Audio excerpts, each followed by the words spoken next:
CM Jaganmohan రెడ్డిపై జరిగిన దాడిని వ్యతిరేకిస్తూ చిత్తూరు జిల్లాలో వైసీపీ ఎమ్మెల్యే అభ్యర్థి విజయానందరెడ్డి ఆధ్వర్యంలో ధర్నా నిర్వహించారు.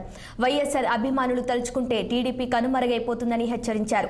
ఇప్పటికైనా కుల రాజకీయాలు పక్కన పెట్టి ప్రత్యక్ష రాజకీయాల్లో తమ సత్తా చాటుకోవాలని పిలుపునిచ్చారు.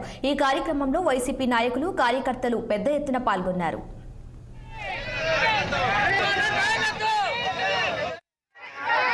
రాష్ట్ర చరిత్రలో ఒక చీకటి దినంగా మేము భావిస్తున్నాం.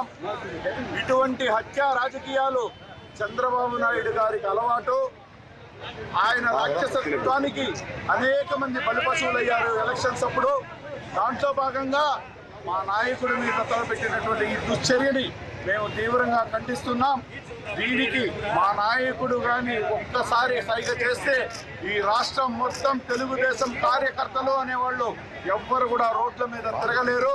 కానీ మాకు మానవత్వం ఉంది, మా నాయకుడికి ఒక లక్ష్యం ఉంది. కాబట్టి శాంతియుతంగా మేము ధర్నాలు చేస్తున్నాం. ఇది రాష్ట్ర చరిత్రలో ఒక చీకటి రాజకీయాలు చంద్రబాబు నాయుడు గారికి అలవాటు.